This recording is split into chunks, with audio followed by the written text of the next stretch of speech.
ধৰি তেওঁলোকে চৰকাৰ কৰিবলগীয়া হৈছিল। এই প্ৰমোদ বড়োক কৈছিল যে তোমালোকে আমাক সমৰ্থন কৰা, নহ'লে আমি চৰকাৰ কৰিবলৈ নোৱাৰো। তেতিয়া এই হাগ্ৰামা মহিলাৰ একদম বেয়া পাইছিল।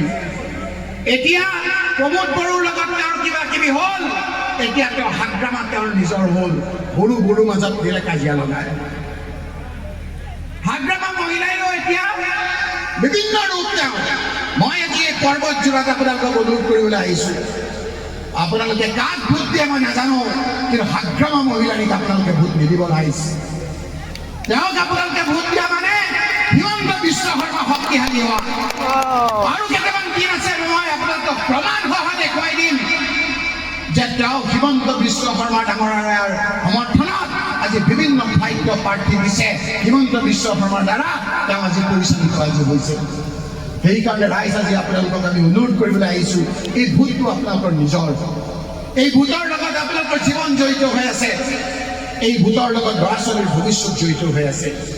আমি পাহৰি গৈছোঁ, কৈছে গৌৰৱ গগৈ যে এটা সময়ত যেতিয়া আমি অশান্তিত আছিলোঁ, তৰুণ গগৈ ডাঙৰীয়াই গোটেই অসমখনৰ লগত এই BTR BTC এৰিয়াত বিভিন্ন ধৰণৰ আঁচনি দিছিল আপোনালোকক।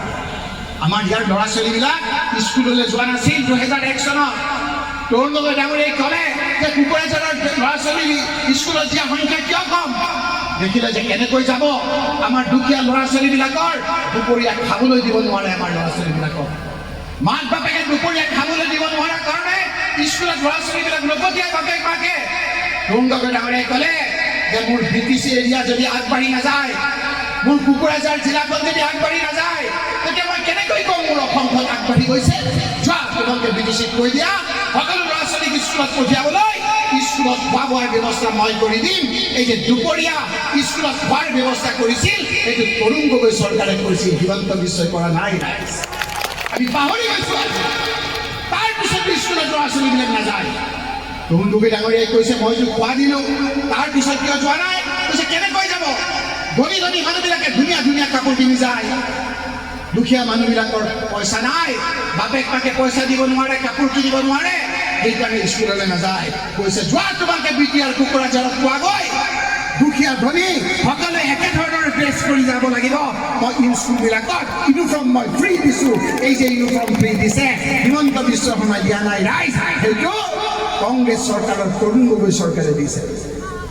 তাৰপিছতো দেখিছে যে ল'ৰা ছোৱালীবিলাকৰ স্কুলৰ সংখ্যা কম। বোলে কিয়? যে কিতাপ কিনিবলৈ পইচা নাই আমাৰ ল'ৰা ছোৱালীবিলাকক। পাহৰি গৈছোঁ আজি আমি। এই যে বিনামূলীয়া যে কিতাপৰ ব্যৱস্থা, সেইটো তৰুণ গগৈ চৰকাৰে কৰিছে, অন্যায় কৰাই নাই। ৰাইজ তৰুণ গগৈ দিছে। ৰাইজ কি সুন্দৰ পৰিৱেশ আছিল। স্কুলত যায় ইউনিফৰ্ম দিয়ে, দুপৰীয়া খোৱা দিয়ে। তাৰপিছত দেখিছে ছোৱালীবিলাকে স্কুলত যোৱাৰ সংখ্যা কম। কৈছে ছোৱালী কিয় যায়? ছোৱালী কি কাৰণে কমকৈ যায়? বোলে গৰমত খোজকাঢ়ি যাবলৈ অসুবিধা হয়। যোৱা কোকৰাঝাৰত, যোৱা পৰ্বতজোৰাত ছোৱালীবিলাকক কৈ দিয়া এক টাইম টেনৰ ছোৱালীক মই স্কুলত যাবৰ কাৰণে চাইকেল দিম। এই চাইকেল দিয়া আঁচনি কংগ্ৰেছ চৰকাৰে কৰিছে। আজি আমি পাহৰি গৈছোঁ। এই যে আত্মসহায়ক গোট, এই যে আপোনালোকে যে আত্মসহায়ক গোট খুলি বেংকত যোৱা আৰম্ভ কৰিছে, কাৰ দিনত হৈছে? কংগ্ৰেছৰ দিনত হয়নে নহয়? ৰাইজ কংগ্ৰেছৰ দিনত আমি বেংকত মানুহবিলাকক মহিলাবিলাকক যোৱা আৰম্ভ কৰিছোঁ। এই সময়তে আমাৰ হিমন্ত বিশ্ব শৰ্মা আহিলে, আহি কৈছে যে এই কথাবিলাক আমি তৰুণ গগৈ ডাঙৰীয়াই কি কৰিলে? আপোনালোকে বিজেপিক ভোট দিয়ক, আমি আপোনালোকক 15 লাখ টকাকে দিম। আচৰিত কথা। ধুবুৰীৰ ওচৰতে কোকৰাঝাৰত আমি কৰিবলৈ যাওঁ। কোকৰাঝাৰত আমাৰ যিবিলাক মহিলা কংগ্ৰেছৰ, পৰ্বতজোৰাত যিবিলাক মহিলা কংগ্ৰেছৰ, এদিন দেখিছোঁ যে তেওঁলোকে বেংকলৈ গৈ আছে। আমাক দেখিলে মুখখন ঘূৰাই দিয়ে। মই সুধিলোঁ কিয় গৈ আছে? বোলে তেওঁলোকে বেংকত একাউণ্ট খুলিবলৈ গৈ আছে। বোলে কিয় একাউণ্ট খুলিব গৈ আছে? বোলে বিজেপিয়ে কৈছে একাউণ্ট খোলক, 15 লাখ টকা লওক। একাউণ্ট খোলক, 15 লাখ টকা লওক। খুলিছিল নে নাই ৰাইজ আপোনালোকে? গৰমত ৰ'দত বৰষুণত তিতি আমাৰ মানুহবিলাকে একাউণ্ট খুলিলে। আৰু ক'লে একাউণ্ট খুলিবলৈ বেংকলৈ আহিব নালাগে, মোবাইলটো ঘৰত লৈ ৰখি থাকিব আপোনালোকে। মোবাইলত ৰিংকে এটা শব্দ হ'ব আৰু আপোনালোকৰ 15 লাখ টকা সোমাই যাব। আমাৰ মহিলাসকলে একাউণ্ট খুলিলে আৰু মোবাইলটো লৈ ঘৰত শুই আছে। গিৰিয়েকে দেখে বুলি তেওঁ উল্টা ফালে মোবাইলটো ৰাখে। ভাবিছে মই 1000 টকা দি আমাৰ একাউণ্ট খুলিলো আৰু এতিয়া প্ৰিণ্ট শব্দ হ'ব 15 লাখ টকা সোমাব, মোৰ ল'ৰা ছোৱালীলৈ মই শান্তিৰে থাকিম। 1000 টকা লৈ একাউণ্ট খোলাৰ পাছত এদিন গ'ল, দুদিন গ'ল, 3 দিন গ'ল, 4 দিন গ'ল, প্ৰিণ্ট নকৰে। বেংকত পইচা 15 লাখ নাহে।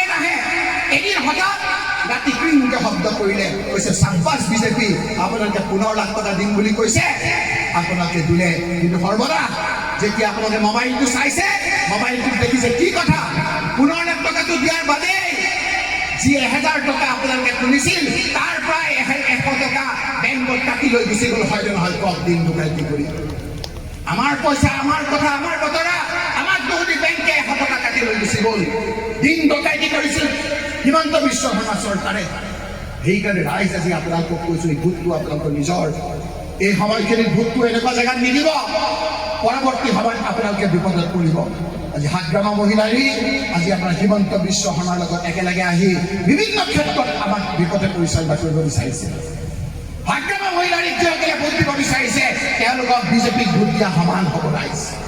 কথাবিলাক চিন্তা কৰিব আপোনালোকে। তেওঁ আমাৰ মাজত বিভিন্ন ঠাইত বেমাজানি সৃষ্টি কৰিবলৈ আহিছে। প্ৰমোদ বড়োৰ কথাটো আপোনালোকে জানেই। সেইকাৰণে গৌৰৱ গগৈ ডাঙৰীয়া নিজে আজি বিটিচিত কৈছে যে আজি কেইদিনমানৰ পাছত অসমত ভগৱানৰ ওপৰত, আল্লাহৰ ওপৰত বিশ্বাস ৰাখি কৈছো যে অসমত গৌৰৱ গগৈ ডাঙৰীয়া যেনেকে প্ৰদেশ কংগ্ৰেছৰ সভাপতি হৈছে, সেইদিনাৰ পৰা অসমত কংগ্ৰেছৰ ফালে বতাহ বলিছে। কংগ্ৰেছৰ নেতৃত্বত আজি যে অসমত কংগ্ৰেছৰ চৰকাৰ হ'ব, সেই কথাটো দিনৰ পোহৰৰ দৰে স্পষ্ট হ'ব। আজি কংগ্ৰেছৰ চৰকাৰ হোৱাৰ পাছত তাৰে গৌৰৱ গগৈ ডাঙৰীয়াৰ নেতৃত্বত আজি আমি সকলোৱে যে শান্তিৰে থাকিব পাৰো। তৰুণ গগৈৰ সেই মুখখনৰ লগত সংগতি ৰাখি গৌৰৱ গগৈ ডাঙৰীয়াই যাতে সকলো জাতি জনগোষ্ঠীৰ মিলনেৰে আমাক আগবঢ়াই লৈ যাব পাৰে, সেই কথা আগত ৰাখি আপোনালোকে ভোট দিব বুলি আশা ৰাখি আকৌ আহিম পৰ্বতজোৰালৈ। মই বৰ্মাৰ লগত ঘৰে ঘৰে যাম আৰু আপোনালোকক কম যে হাগ্ৰামাত এটা ভোট দিয়াতকৈ বিজেপিৰ 2টা ভোট লাভ হ'ব। ভোট নিদিব ৰাইজ, বিজেপিকটো ভোট আপোনালোকে নিদিয়ে, UPPLক নিদিয়ে। আপোনালোকে হাতৰ চিনত 22 তাৰিখে সকলোকে